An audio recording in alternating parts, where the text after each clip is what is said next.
Welcome to ACTPod, a podcast show that sheds light on the stories and impact of the social sector. The show is proudly powered by Aspire Coronation Trust Foundation. Let's begin the change.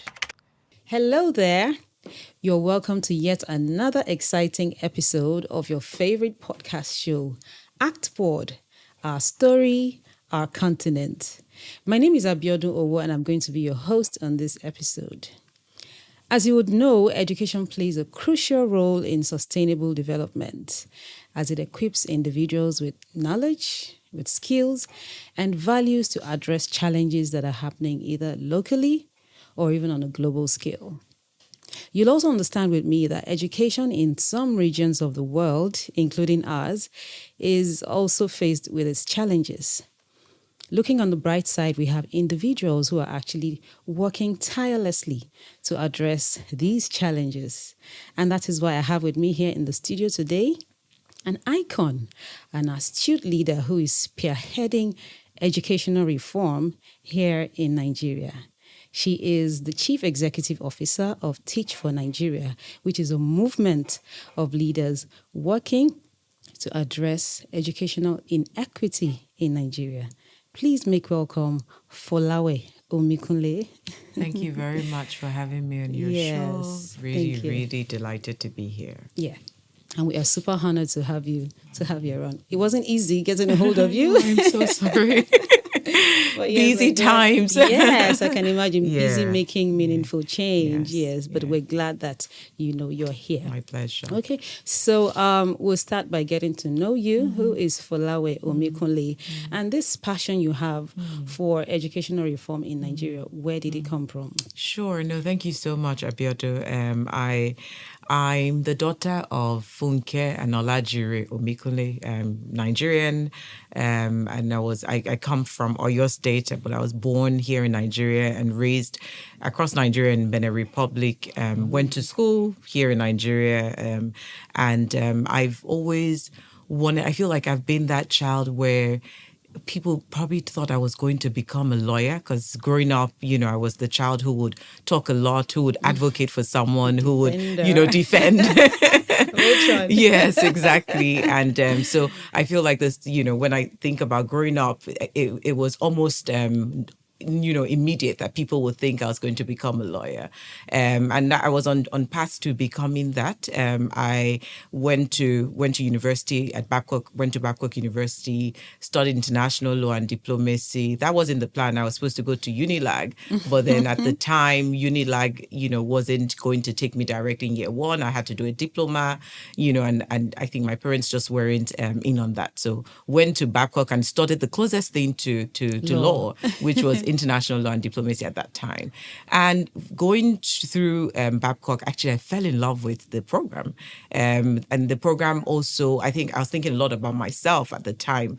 And the program inspired me to wanting to become a diplomat. And so I remember a particular course on immunities and privileges of diplomats, free from duty and taxes and all these privileges and immunities that one had. And so I wanted to become an ambassador one day, for Nigeria, and I was on track to doing that.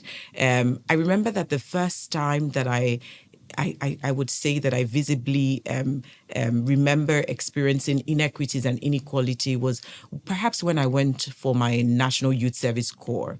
And I served in Kaduna State. And I remember arriving in Kaduna State and the journey and drive from the airport to the NYC camp was one that really shocked me. And I wondered, what country I was in because, the bubble that I had lived in between Lagos and Ogun State, did not look like where I'd arrived to.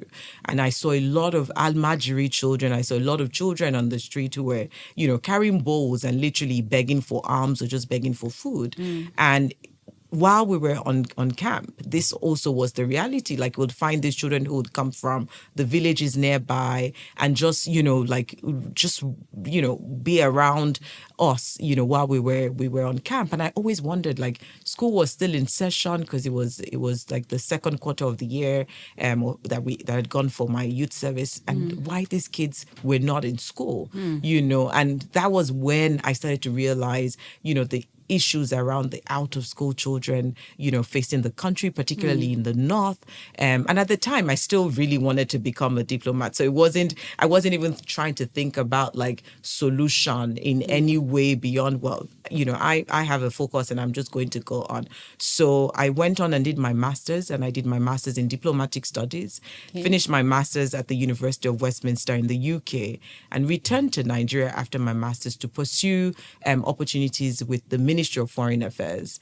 And I attempted joining the Foreign Affairs and waited for about 6 months, and I didn't get any response. And it was at that point that, I started to do some reality check, and I was, thinking perhaps this is not going to work, but I thought not the way. Exactly. But then I thought maybe I should start off, just sort of passing time and whiling away time working in a school. And to think that going to work in a school was it was the choice of, it wasn't a first choice. It was just I don't have a job. I don't want to work in corporate Nigerian, typical bank, telco. And because a lot of my friends and peers were going there. Yeah. But I thought I would go and work in a school just to pass time. And that was what I did. But I got into a school and I started working in early years. I was working in Montessori school as a school administrator. And every day that I went to the school, I fell more and more in love with the idea of education. I fell more and more in love with the children. And one experience struck me while I was working in that school, and which was a day when this little girl called Uduamaka was enrolled at the school. She was brought from an orphanage, and she was adopted by someone who lived in the area where that school is situated. The school is located in Lekki, and so typically the background of the kids who attended the school were kids who came from privileged backgrounds.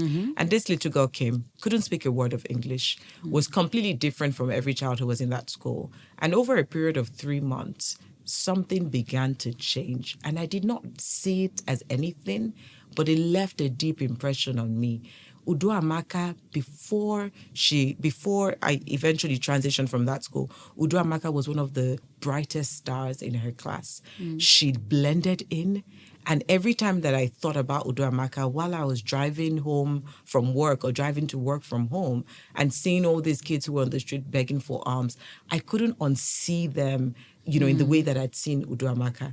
I just imagined that if they also had the same opportunity that Uduamaka had, like their lives would change and will be transformed. And it was in that moment that, becoming a diplomat or becoming an ambassador, was not as meaningful to me anymore. Top of your choice. Exactly. But it was really, how do I, make meaningful impact in the lives of children like Uduamaka? And that was sort of where the journey started.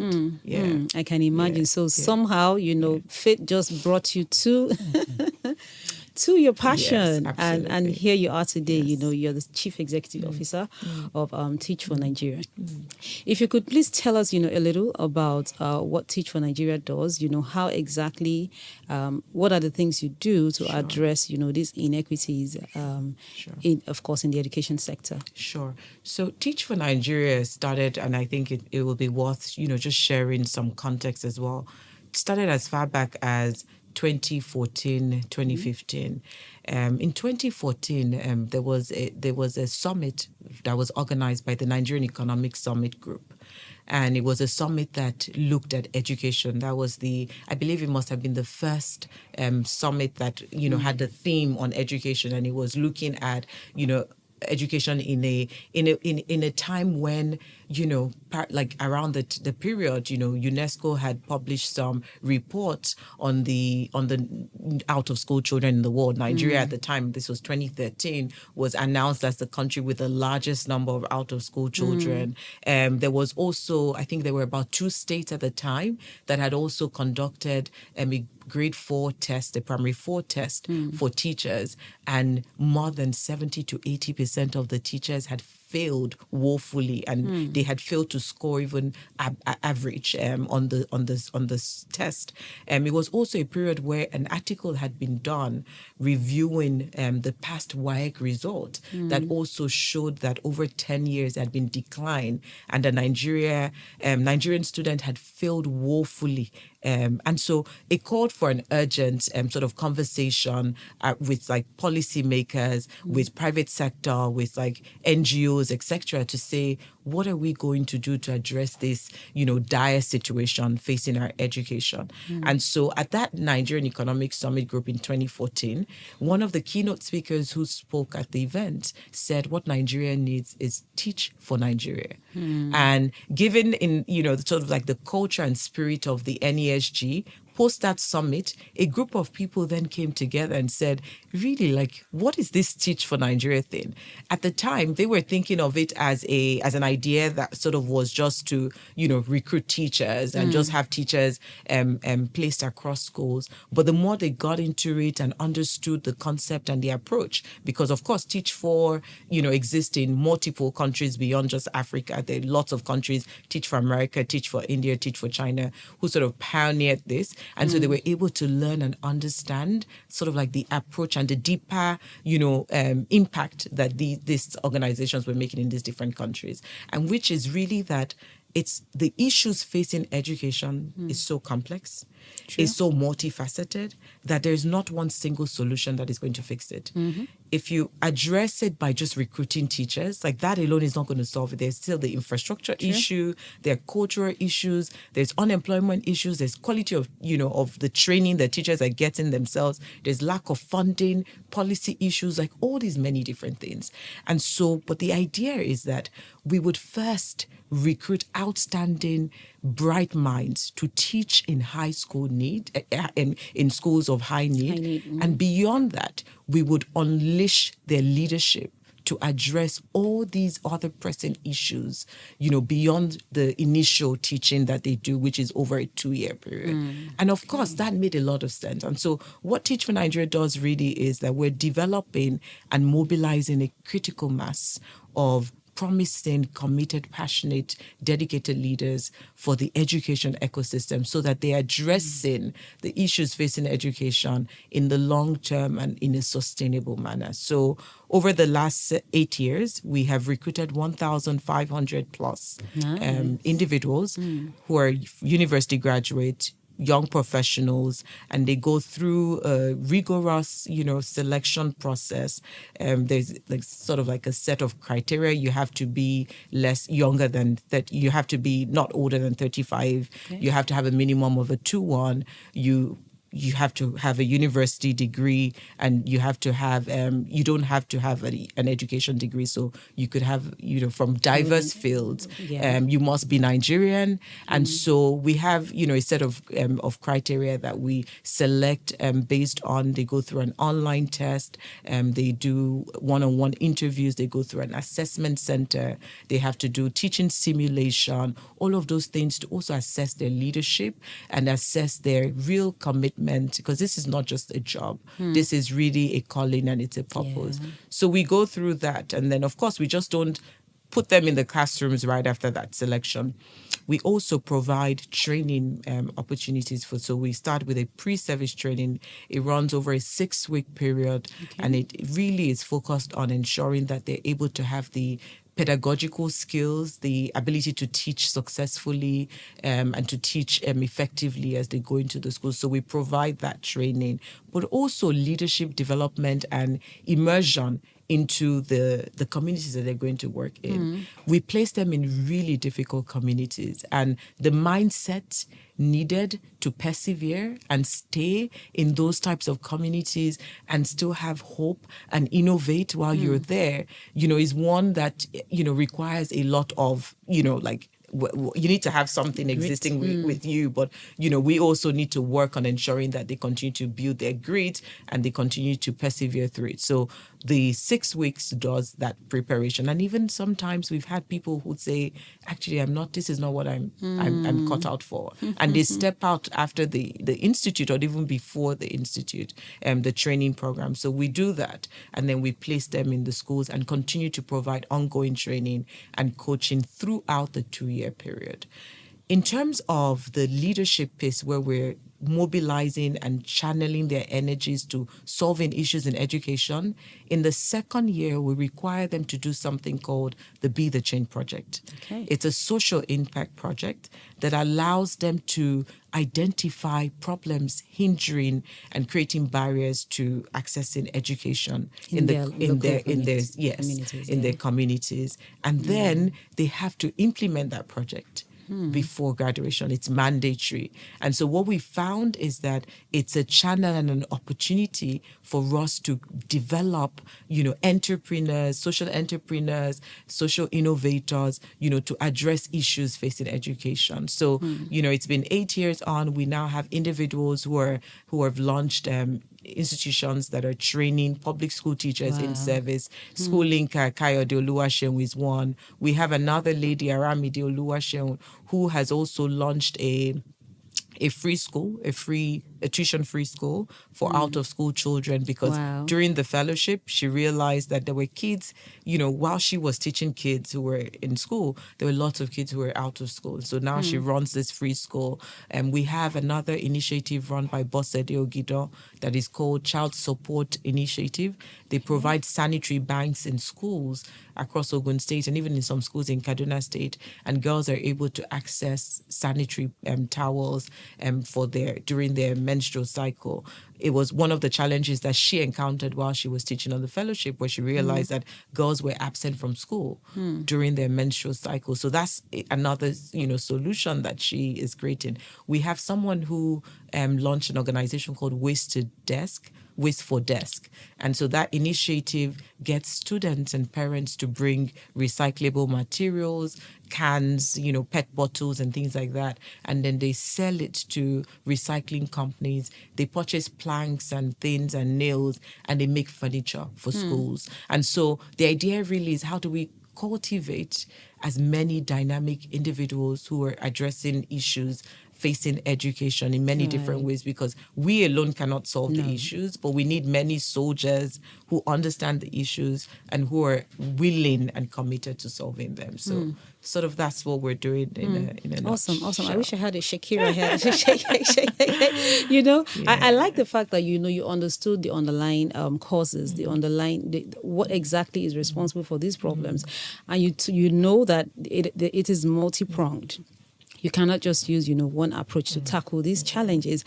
And I am so, I'm impressed that, even the leaders that you have developed, they have gone on to start initiatives of their own. You would think that teaching is one of those jobs that people pick up when there's no other thing to do. Maybe they've tried other forms of employment and they didn't get it. Okay, so let me go and teach just in the meanwhile. But I'm happy to hear that your fellows have gone on to not just, become great teachers.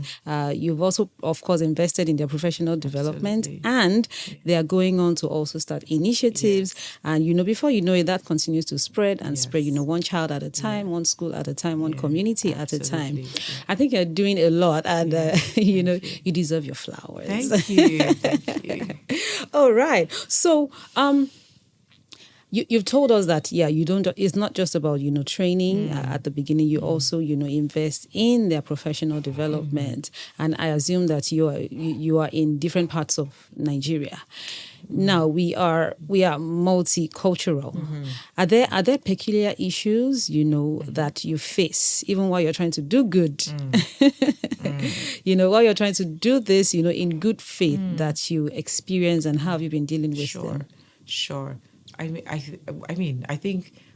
first of all think that one of the biggest challenges that we have faced has been just like the mindset, with engaging stakeholders. And I think it cuts across like different stakeholders, from donors to stakeholders, around even the communities you're working with, to, when I think about the work we do, we work in deep partnership with government institutions and agencies. So the ministries of education, the Teaching Service Commission, the State Universal Basic Education Board. And we have that across all the states that we work in. Nigerian education is on the concurrent list list. We operate a federal system, and so you have education on the concurrent list, which puts, responsibility in the hands of like different levels of government. So, the state government, for example, is responsible for secondary education, and then local government is responsible for primary education. But then there's also support from federal government through the Universal Basic Education Commission. So you have like,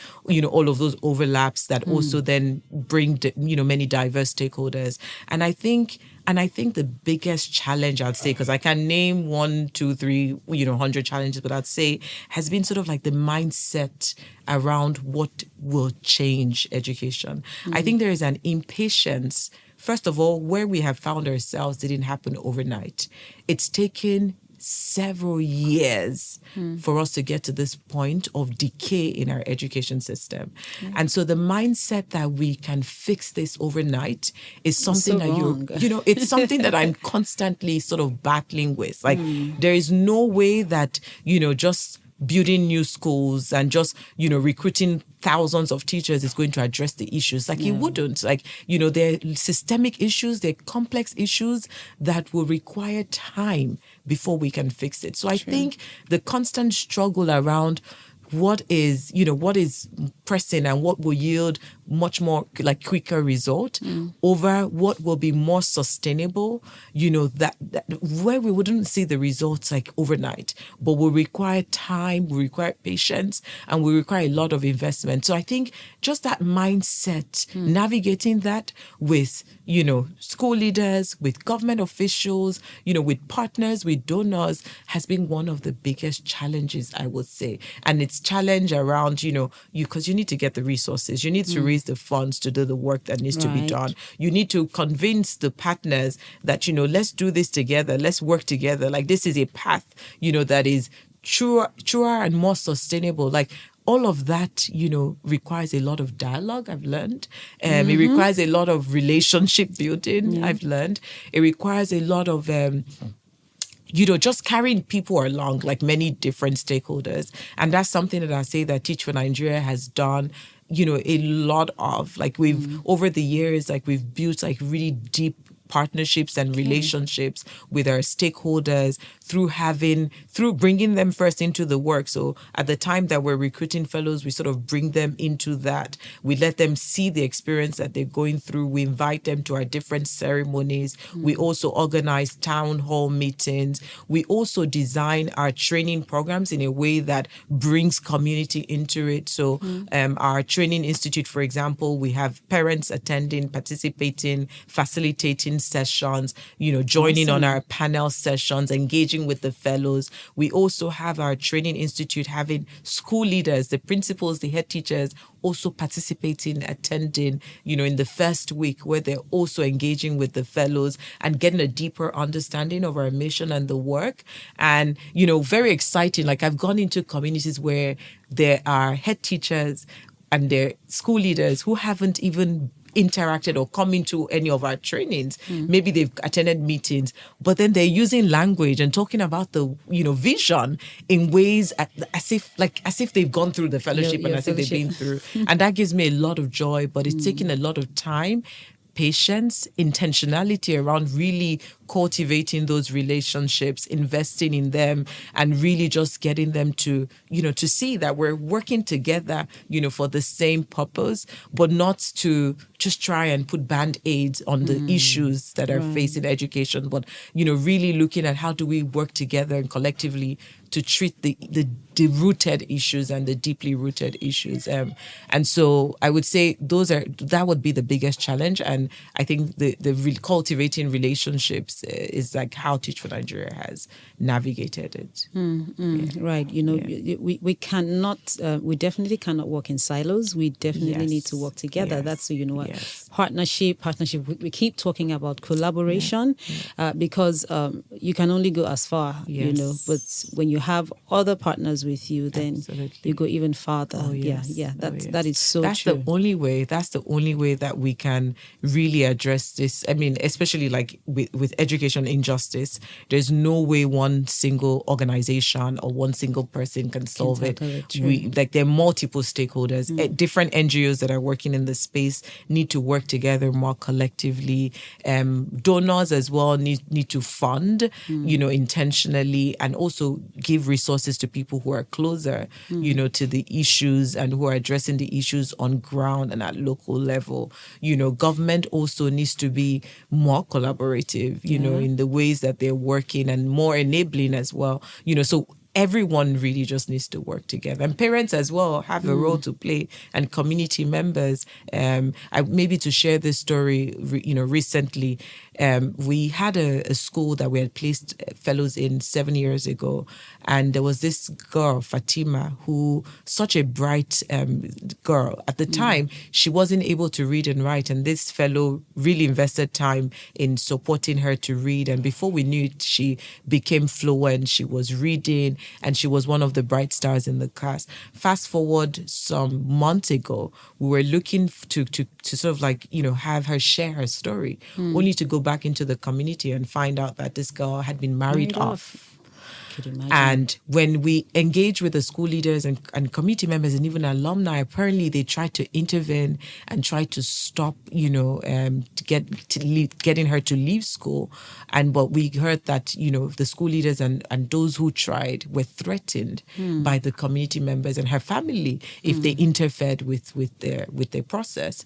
And when I think about that, like, that is a challenge. That is a challenge in itself. And traditional issues. And it's going to require the effort of working with religious leaders, working with community members, working with parents to get to a point where, yes, Fatima, can get married, at some point.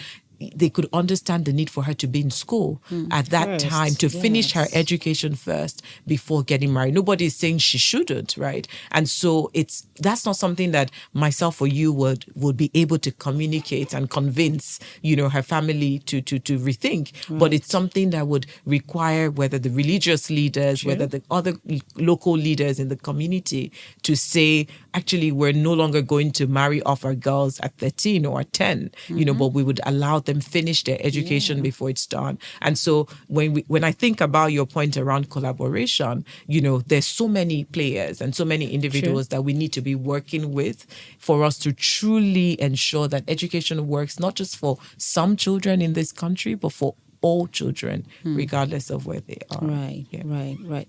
Challenges or not, we won't let that deter us, course, right? Yes.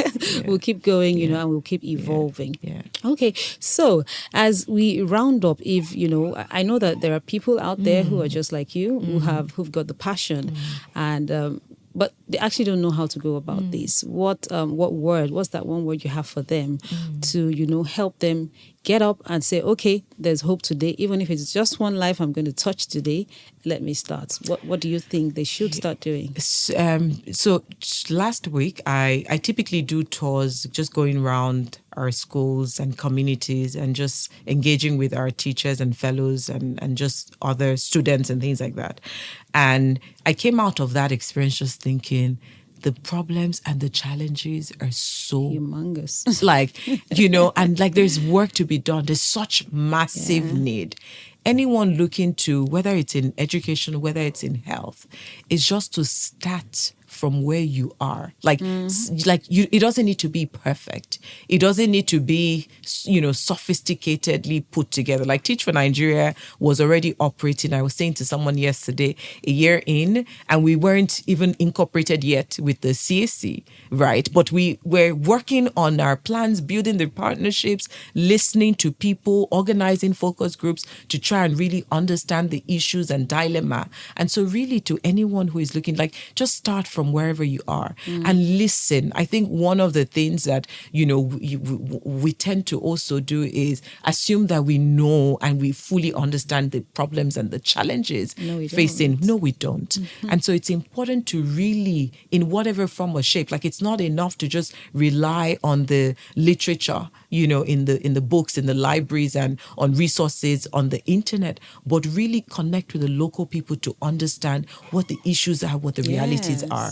I was in one of those communities and I realized that sometimes children are out of school during the harvest and sowing period because the parents have to have their children supporting them and working with them. On the farm. But prior to that, like it was just like, oh, well, kids are out of school because, they don't have the uniform, they don't have this. Like we could come up with 1 million reasons why not. But I never thought about how sort of like, the agrarian culture season, impacted on, being out of school and access to school. And so I think it's just super important, whatever sector, to really listen, to do your research. It might be in the informal ways that you might get some of the deepest insights that could enable you to make really deep and lasting impact. And so really my advice is start from wherever you are, but listen to those who are closest to the problems that you're trying to solve and see how you could work in true partnership, bringing them along on the journey, regardless of how they sound, because they might not sound like you and I, Abiodun, but then really thinking about how they can also be partners in solving and addressing the issues that you're trying to focus on and the cause that you're trying to address. Very well noted. Yes, start where you are. Start with what you have as well. Yes. Awesome. Yes. Okay, let's talk about ACT Foundation and Teach for Nigeria. What was the relationship like? So when I think about ACT Foundation, I do not think that Teach for Nigeria today will be where it is if not for organizations like ACT. I find that in the early days of organizations starting up initiatives, there's a lot of demand from donors and investors, just asking for concept, like proven concept. They want proof. But then how do you get proof if you don't have someone that is ready to sort of take a bet on you and invest in you? If not for ACT Foundation, we probably wouldn't have been able to hire some of our first early, employees, who were able to build the strategy, build out the program that Teach for Nigeria continues to use today. Our first institute, training institute for our first cohort in 2017, the bulk sponsorship was from ACT Foundation. And so when I think about that partnership, when I think about what Teach for Nigeria has accomplished today, we have recruited 1,500 plus fellows. We have worked in more than 600 schools across Lagos, Ogun State, Kaduna, and Oyo State. We have impacted more than 300,000 children across these states. We have an alumni network of 830 individuals that have completed the 2-year fellowship program. If we did not have donors like ACT Foundation in the early days, we would not be sharing and recording all of these successes that we now have today. In fact, our M&E, some months ago, we had an independent evaluator published report on the impact of Teach for Nigeria, which by Rand Corporation, which saw Teach for Nigeria students gaining 3 to 6 months extra, like on top of their grade level, 3 to 6 months extra learning gains in comparison to students that didn't have Teach for Nigeria fellows. That is huge. And I remember that before we embarked on that evaluation, we had to go through another evaluation to assess our readiness for that type of evaluation. ACT Foundation funded the setting up of our M&E unit. Wow.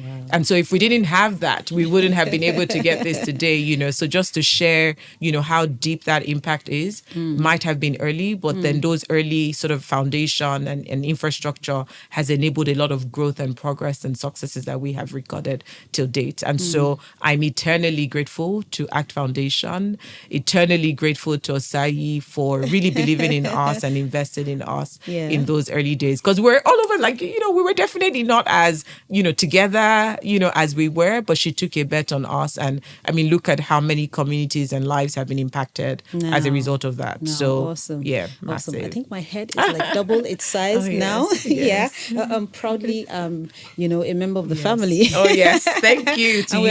We're super glad, to have partnered with you and to see, how much you have grown. Yes. Okay. I hate to stop, but we just have to go. So finally, how can potential donors, partners, funders, how can they find you, online? Sure. We are on our website. We're on www.teachfornigeria.org, www.teachfornigeria.org.